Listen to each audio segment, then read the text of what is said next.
You're listening to Coupled With, the podcast that helps you take the guesswork out of feeling seen, heard, and valued in your relationship. If you've ever felt stuck in the same arguments, struggled to stay connected, or wondered how to better communicate with your partner, you're in the right place. I'm Dr. Rachel Orleck, a couples therapist and coach, and together, we're going to make relationships make sense. Let's dive in.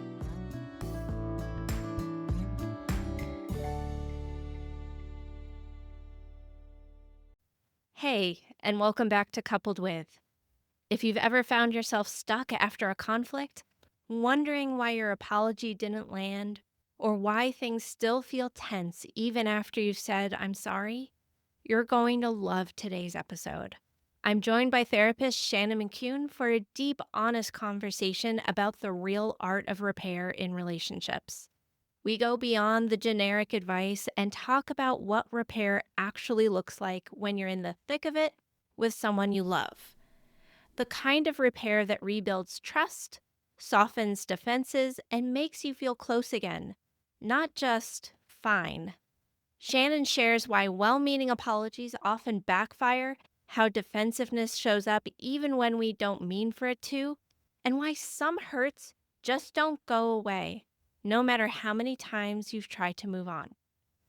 Whether you're the one who wants to talk things through right now or the one who needs a little space before coming back to connect, this episode is packed with takeaways that will help you navigate those fragile moments with more care and clarity. Let's get into it. All right. So, welcome everyone to the show today. We are welcoming Shannon with us, who is going to talk to us all about repair. Repair is something that happens in relationships, or we hope will happen in relationships after there's a conflict. And we really want to talk about what good repair looks like in a real way. So, thank you so much, Shannon, for being on Coupled With today. Thank you, Rachel. I'm really delighted to be here. And I have to admit that thinking about repairs is something I definitely geek out about. So I'm excited to be having this conversation with you. Well, it's really something that we need to be thinking about when we're in relationships and learning about so that we can create that real deep repair that leaves us feeling closer to our partner instead of feeling that tinge of not being heard or understood or really important. So let's go ahead and dive in and start with, when there's been a miss or disconnect, what are people really craving underneath the surface? I think it's such a great question. I get the sense that most of us, both the people that I get to witness having these conversations in the room, as well as certainly myself and in the rest of life, a lot of what I think we're really looking for is that we want to bring what didn't feel good and show it to the other person and feel like that has an impact on them. To be able to say, hey, I felt really hurt or disappointed, or, the way that you handled that really let me down. And that the other person's first response can show us that our feelings matter to them. That in and of itself is reassuring and shows us that they care about us. That the image that I often think of is, like a kid that has like a wreck on their bike or something, and then their parent or caregiver sees them and their face immediately shows like, oh, hey, are you okay? And then how they respond from there doesn't matter so much. Some folks are like, hey, well, that's okay. We can get right back on, and somebody else is like, oh, sweetie, let's get that knee cleaned up. It's okay. We all make mistakes. But I think the initial thing is just feeling like the other person sees you and gets that that was hard and that they're touched by it and they care. And that's the thing that when that happens, I feel like already it just like takes some of the tension out of the situation immediately. Yeah, our bodies really respond to that, and our nervous system starts to de-escalate, and we feel calmer and more secure.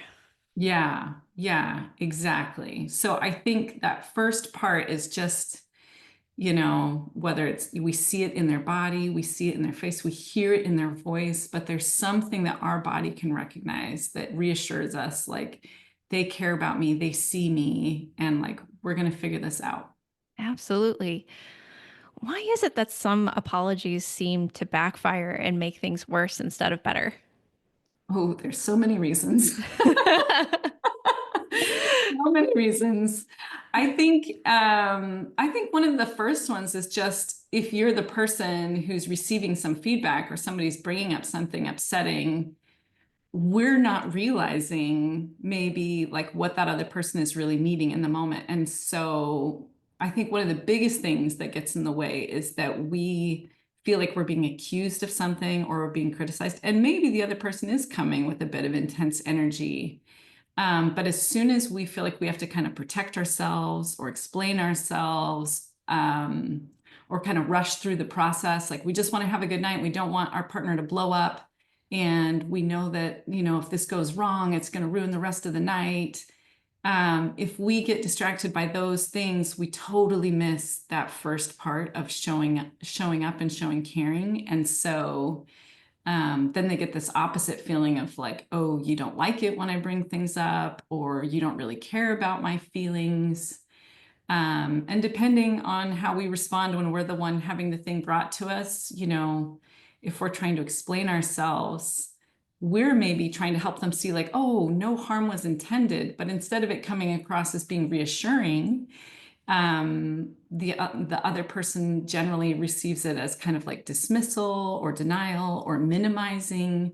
And so rather than feeling that their hurt is seen and cared for, they feel it can be a little crazy making even, right? Then they might feel like they have to ramp up and like further explain why it's so important. And then we're kind of off to the races, and it's just we're usually escalating at that point instead of like getting a moment to reconnect and feel more close and more held by the other person. Yeah, you're really describing in different words than maybe I have before the cycle, right? In other Yeah. episodes and in other places that I've spoken about, I talk about this cycle of the pursuer and the withdrawer, or the anxious attachment and the avoidant attachment.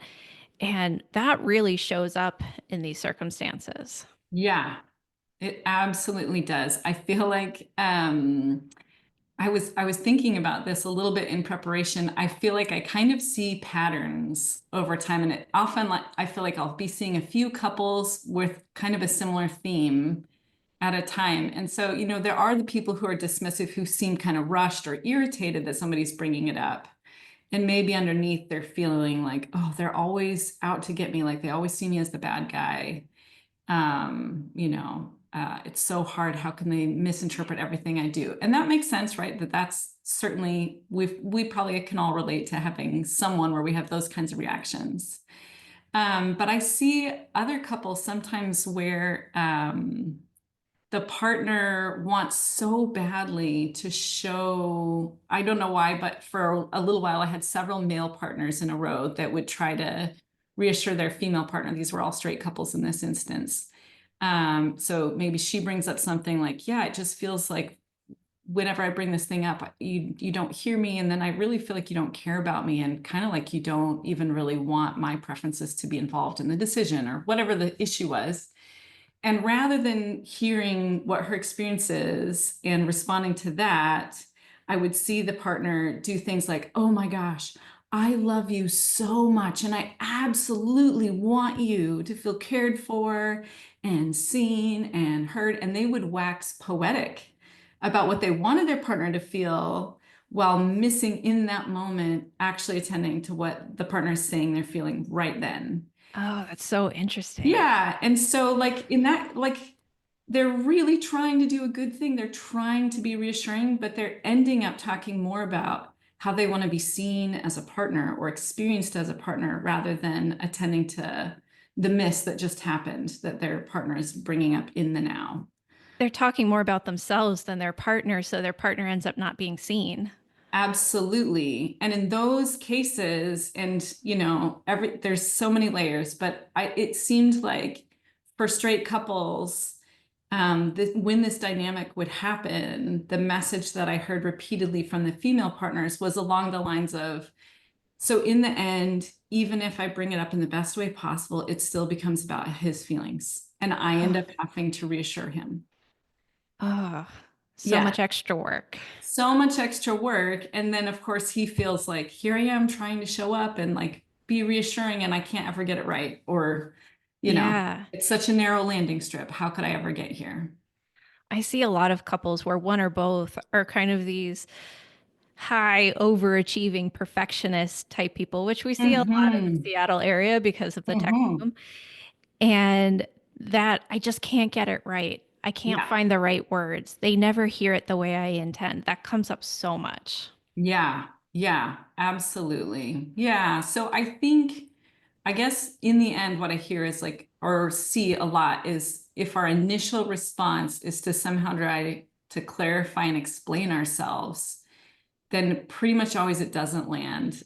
For a while, I would kind of joke with clients that I wanted to just make myself a sweatshirt that said, like, you know, apologize first, explain later. I think it's actually show caring first, but yeah, we so often miss that first part, and then the explanation falls on empty ears. It sounds like an excuse, not empty ears, deaf ears. What do you find that is something that tends to surprise people when they're working on repairs? Mm.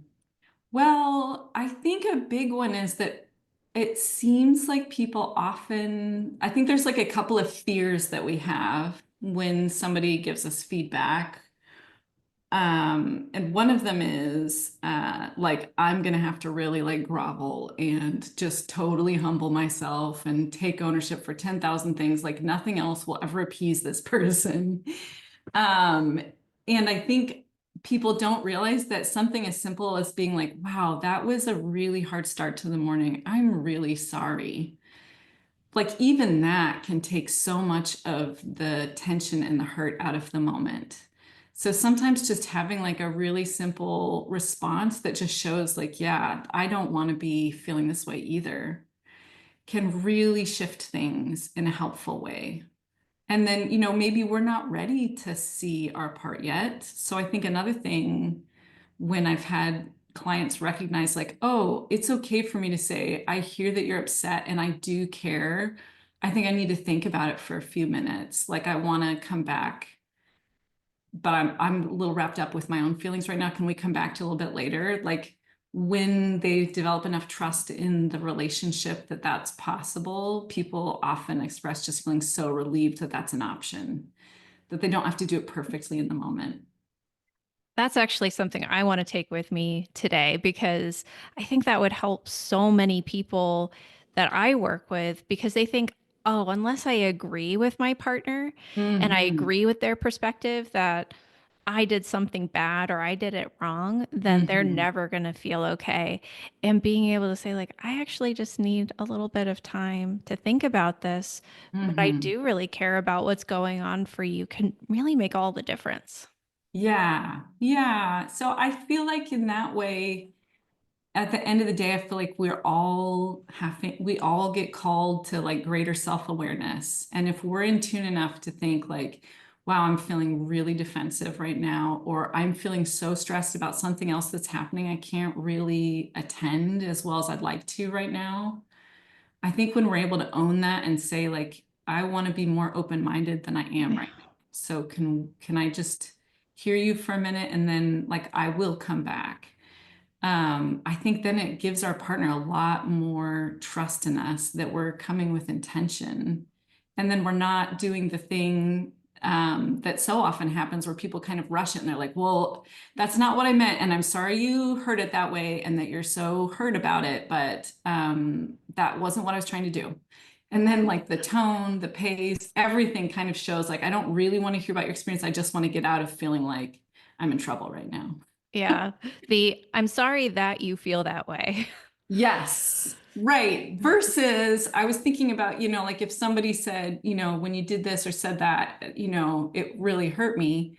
If we could be like, oh my gosh, yes, I can see why that hurt you. That was not what I meant. So different, kind of the same general thing, but it's so much about the way of being that we come in that moment. And so that's where I think our self-awareness is really important. If we're not curious, if we're not like at all interested in hearing what our partner is trying to bring to us, it's a pretty good indication that we're not going to be able to respond in a genuine way that's actually going to make much of a repair. So true. I find with my clients, unless they already have that foundation built, that when you say, I'm sorry that you feel that way, the other person feels like they're getting blamed for their feelings. Yeah, or like it's a little gaslighty, like, oh, I'm so sorry you felt that. Yeah, exactly. Yeah. So when we're thinking of what a real repair looks like, can you paint us a picture of what that might actually look like in a relationship? Yeah, I feel like I used to kind of want to create one of those little like choose your own adventure flow charts, like if this, then this. Because I would love to paint people the perfect picture of how to do it, right? And I think there isn't maybe a perfect formula, but I think going back to what I was saying before, I'd say the first part is like being able to be open and aware that this is an opportunity to reassure and show your partner that you care about them would be kind of the first thing that's required. At least like an awareness of like this is important and I want to show up. And so then being able to show caring in some way, whether that's the tone or the body language or something that shows like I'm paying attention. You're telling me that I just really stepped on your foot and I want to take my foot right off. And I also want to like hear about why that hurt, right? Like, Yeah. oops, sorry. Let me hear about it. So the absence of defensiveness or being in a hurry. And then I think usually, especially if it's a bigger thing, it's really comforting when somebody acknowledges the unintended impact or acknowledges, maybe that they had a really different kind of intention in the moment.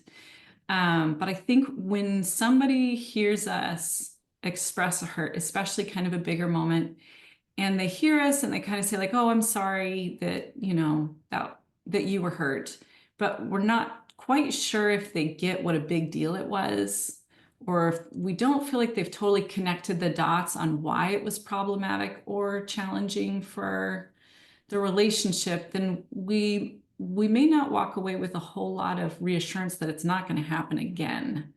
And I often see that that's another moment where the person bringing the hurt might start then feeling like they've got to kind of double down and really like bring all the data, like tell their partner Oh, exactly what yeah. is so not okay for them to have done or said X. So I think that it just again kind of takes some of the pressure off and gives us a sense of relief and hope that it's not going to continue in the future if our partner can understand why it was a miss or an injury for us, whether or not that's what they intended. And again, I think that's the thing of like being able to acknowledge and validate, like, I can see why it felt that way to you. You don't have to give them 5 paragraphs on what a terrible person you are for having said something that was a little bit thoughtless, but just being able to see like I can see why that was upsetting for you is reassuring that like you get it and you're not brushing it off, you're not thinking that I'm making it too big of a deal, and so then we're relieved and we may not feel like we have to keep pushing for a bigger apology that's super specific. The final thing that I would say is I often see that when people are able to express some kind of regret, like, I wish I could have shown up differently. Like, now that I understand what that meant to you, I really wish that I could have shown up this way, or I wish that I could go back now and say it differently. And I'm so sad that we've like experienced this really hard time because of that. So again, I think they're all things that just indicate like I want to be close to you. I'm sad that this has happened, and they don't have to include like going down into the pit of shame, just more like regretting that an injury has happened. Yeah, absolutely. What about for situations where it might be a past hurt that is now coming back to light, or it's been a bigger rupture in some way, and Mhm. we've gone through the process of the apology and understanding, but it's something that continues to come up periodically. And sometimes what I've noticed with my clients is one partner is like, why do we have to talk about this again? Haven't we Mhm. already talked about this? Yeah. Yeah. And I feel like that can be so hard because that is where we feel like, oh my gosh, I have to do it exactly right. But somehow I'm never going to get it right. And so it keeps coming up over and over. Um, this was actually one of the real gifts of emotion focused therapy for me that was like such a revelation to understand that we can have these attachment wounds or ruptures that don't heal the way another one would. And so this is sometimes where going to see a therapist would help. And if it's okay, I actually would love to share a story from my own family. I first learned about emotion focused therapy because my parents, who at that point had been married probably 45 years, kept having a cycle happen every few years. And they went and saw an EFT therapist here in Bellingham. And my mom had some moments from the first couple of years of their marriage that would come up whenever she kind of had this cyclical depression and, like something wasn't good in the moment now. And I can't tell you how many times I heard the stories of these misses that like on the surface seem maybe not that big of a deal. It was like my dad agreeing to have his parents come stay with them for 6 weeks when she had tiny kids. It was like way too big of an ask. And she felt like he prioritized what his parents wanted over her, things like that, where it wasn't like a hugely traumatic thing to anyone else. But when she felt like she didn't matter in the moment, that would come roaring back with all the details still 40 years later. And so that's just an example. I just give that one because it's not, an affair, which seems a bit more obvious to most of us, but it just kept coming back and wouldn't heal. So when they went and saw someone who helped them understand about attachment injuries and helped them process it, it hasn't come back up in the last 8 years, which is like significant for them to not have to keep talking through that one anymore. Yeah, our Um, body really remembers these moments where we felt disconnected and alone and mhm. unimportant. Exactly. Yeah. So when I think about folks needing to process some sort of bigger wound like that, like just trying to identify first what it is, or like, is this an attachment injury? I would say if it comes up kind of out of the blue, sometimes sort of like an intrusive thought, if it has a lot of raw emotion still attached to it, even though you've tried to process it a number of times. And for some people, they might even have physical sensations that come up, like feeling shaky, their hands go cold, or maybe like they have like very vivid sensory memories related to it. Those would all be indications that it's probably something that's a deeper rupture where you might want to go see a therapist and get some support processing it so that you're not continuing to kind of re-injure each other by not being able to resolve it between the two of you. That makes so much sense. What's something do you think people think helps, but actually ends up pouring more gasoline on the fire and making things worse? Yeah, that's a great one. The first thing that comes to my mind is explaining ourselves. Yeah. And I think, I mean, the more we work with folks, the more we get to see that there's always good intentions behind what people are doing. So I think a big one is that they're like, oh no, I wasn't trying to do that. Like, that's not what this was about at all.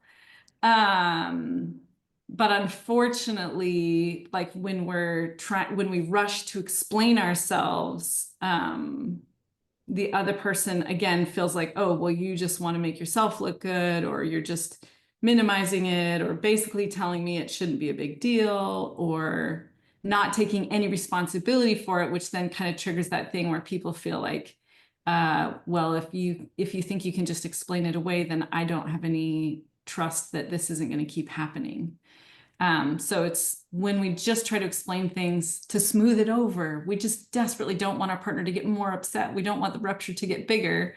We unintentionally usually push our partner into feeling like they've got to fight even harder for us to like really acknowledge the damage that was done, almost always unintentionally. And that's the way this cycle escalates so quickly. Yeah, yeah, The absolutely. the pursuer gets louder, the withdrawer defends or gets more quiet and pulls away. And then the further apart that you are, it's so much more difficult to then have that reset in that moment. Then you might actually need to take a break, calm down, reset your nervous system, and come back later. Absolutely. Absolutely. So I think like as soon as you find yourselves getting louder and more emphatic, as soon as you notice that you can't possibly imagine any like validity in whatever your partner is trying to express about their experience from that moment, like great indications that it's time to pause. I guess I would say a rushed apology generally makes things worse. If we're Absolutely. not sincere, right? Or if we're still annoyed or we're just trying to hurry it along, like our bodies know when somebody is not actually expressing caring. Yeah, a genuine apology is the most important thing. If you can't be genuine in that, then don't apologize because it can just hurt even worse. Yeah, absolutely. And I think that's again where it's like, hey, I can tell this is important to you. I'm honestly like maybe feeling really frustrated or a bit defensive right now. And I feel like we've had this conversation before about something similar. So I want to do it better this time. And I think maybe I just need to think about it for a little while and come back to you later when I'm ready to like be more curious or open. I love Um, that. I really think that's like the biggest gift we can give ourselves and the relationship in the moment. I know that situation happens with my clients all the time. So if anyone out there is listening, that is the line you want to memorize. Like, I really care about this. I'm feeling really frustrated. I'm having trouble, not being defensive in this moment. I think I just really need some time to process what's going on. Yeah, yeah. And I see generally, sometimes it's hard, especially if you're a pursuer, to like let it slide or however, you might see it in that moment. But I do think people often appreciate it when their partner acknowledges, like, hey, I'm feeling kind of defensive, like, whew, that alone takes some of the intensity out of it as well. Cause it's like, oh, Yeah. okay, you're being really vulnerable and acknowledging that. So that makes me feel like you're taking this seriously. Yeah, absolutely. When a couple takes a pause, what kind of boundaries do you suggest around those pauses? Because Mm, I've certainly seen clients where they pause until there is no emotion left attached to the situation. So that could be mm, days, yeah, or other people who can't let it go for more than 10 minutes. right. Yeah, it's a great question. I think whenever possible, not being in the same physical space, even if that's like, one person's like, okay, fine, I'm gonna go fold laundry while you finish like making the meal or whatever it is. If you're in the middle of a task together, because when you're upset with somebody, like any of their gestures can now be misinterpreted as irritating or like they're, taking up too much space or they're being prickly. Like just getting out of each other's eyesight and not hearing each other, I think can be really helpful. I think a really important thing is to just invite people to not then like start like venting to themselves or someone else about it. Like if you want to think it through, maybe asking yourself like what am I feeling?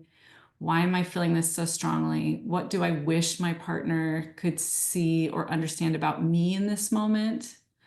Like what would resolution maybe feel like? And if resolution just means that your partner 1000% agrees with everything that you think, then you're probably not ready to come back.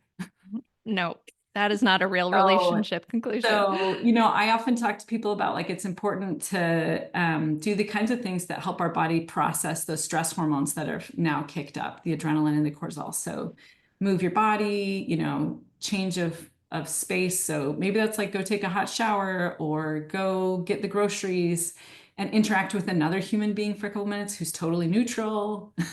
Mhm. Maybe it's listening to a podcast or completing another task that will feel good to you that would be engaging. Maybe it's like getting some of the cuddle hormone, oxytocin, like petting your cat or reading a book to one of your kids and having them sit on your lap. Just any of those things that can kind of disrupt it so that your body's no longer in the fight or flight mode. And then I invite people to really check in with themselves before trying to circle back to the conversation of like, can I see some of the good in my partner again, right? Can I see that they might have something that makes sense about what they're needing from this interaction? Am I open to being able to listen to them? Am I open to seeing that maybe I could have handled something a little bit better myself in that last interaction? And once we have a little bit of that openness, then we're much more likely to have a better interaction the next time around, instead of just re-triggering the whole thing and making ourselves feel even more hopeless and disconnected. I love that. That's a really good reflection. Can I step outside of myself when I go back to my partner to think about how this may have impacted them, how I may have been able to do something a little bit different in that moment? And also, how can I share with them a little bit more vulnerably what's going on with me right now? Yeah, exactly. Because I think like the ideal is to be able to come back and say, wow, that got really intense.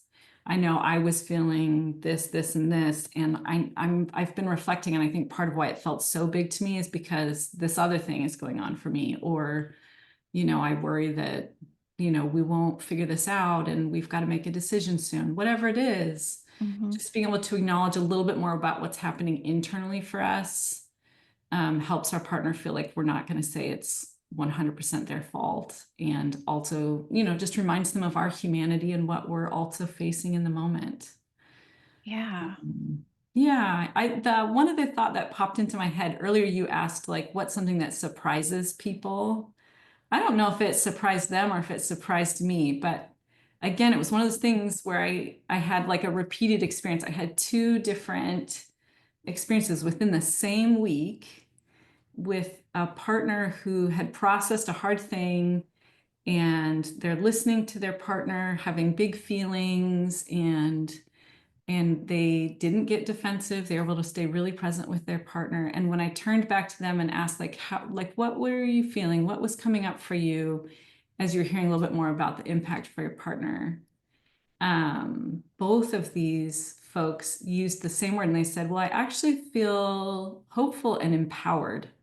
Like Hmm. now I've got a bit more of an understanding of something that I have done, or like a word that I use that actually like really makes things a lot harder in this dynamic. And so now I know that that's something that I can address myself. So I'm That's feeling amazing. empowered, like I have more options.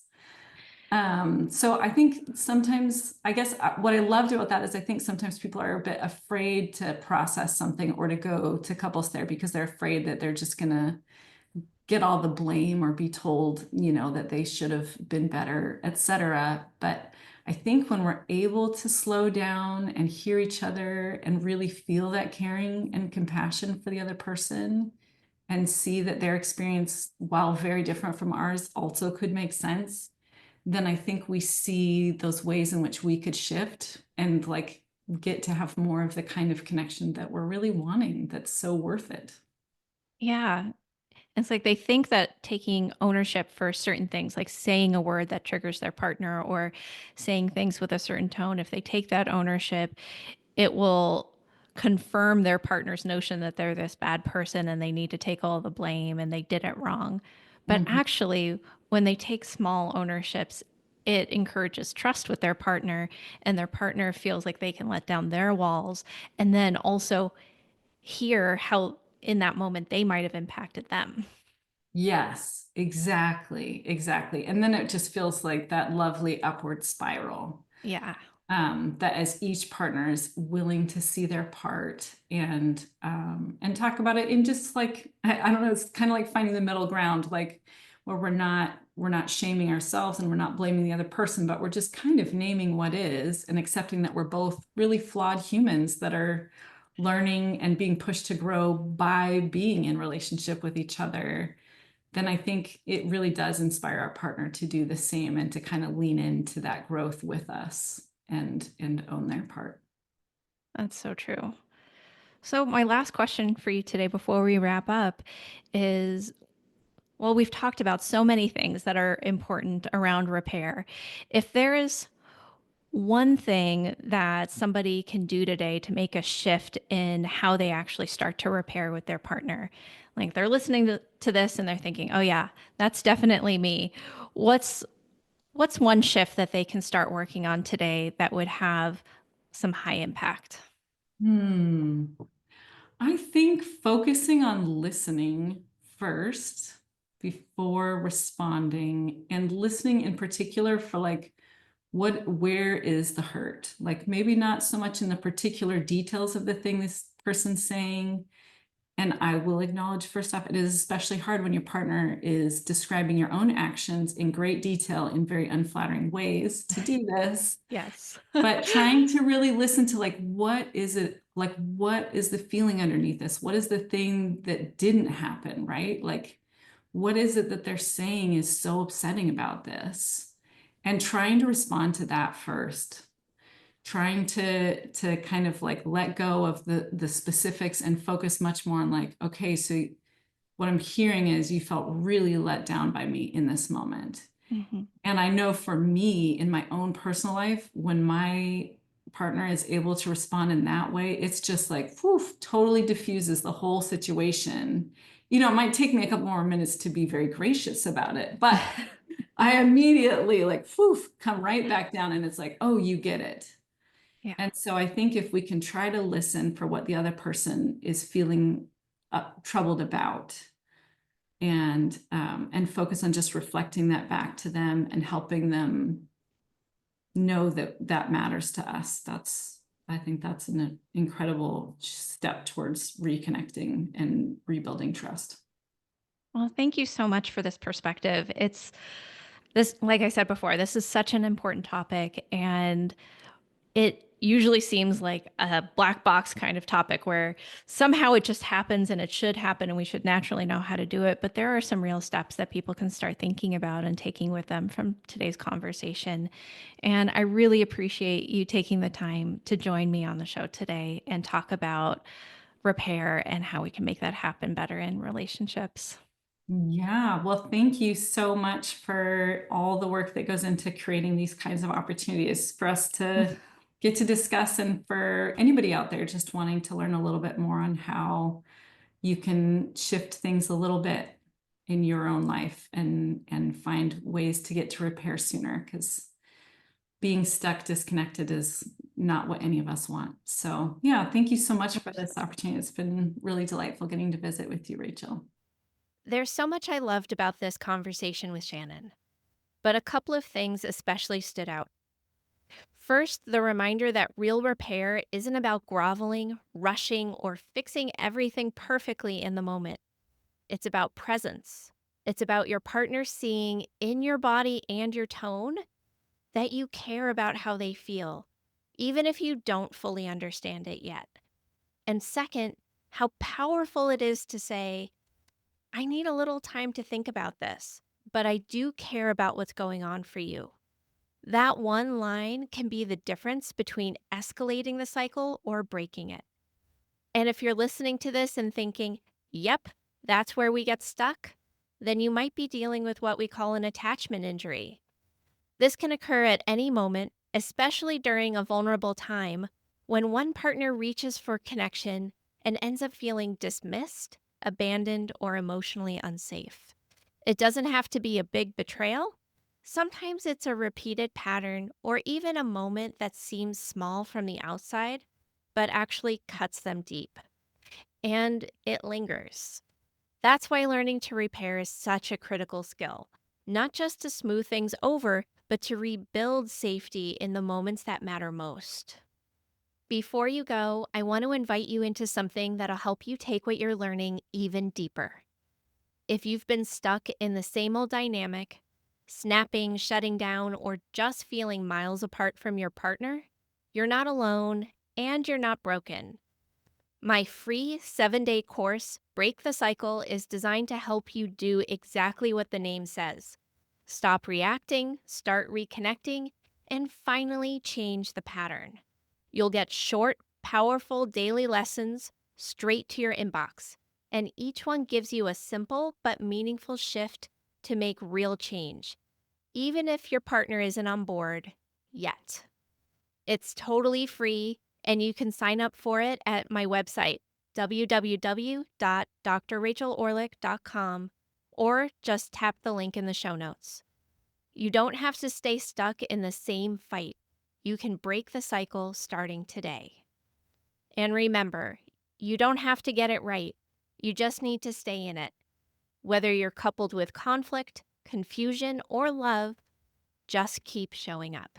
I'll see you next time. If you've been nodding along during this episode thinking, this is exactly what happens in my relationship, but I don't know how to stop it, I made something for you. It's a free 7-day email course called Break the Cycle. Each day, I'll walk you through simple steps to stop the same fight from repeating and start rebuilding real connection without shutting down, walking on eggshells, or trying to do it all perfectly. You can sign up at my website. I'll link it in the show notes. It's totally free. This isn't just about communication. It's about breaking patterns that are breaking you. That's it for today's episode of Coupled With. Thank you so much for spending this time with me. If this episode resonated with you, I'd love for you to hit subscribe so you never miss what's next. And if you found it helpful, please share it with a friend or leave a quick rating and review. It really helps more than you know. And if you're curious about how we might work together or want more resources to strengthen your relationship, head over to my website, www.drrachelorleck.com. You'll find free tools, podcast extras, and ways to go deeper. Thanks again for listening, and I'll see you next time.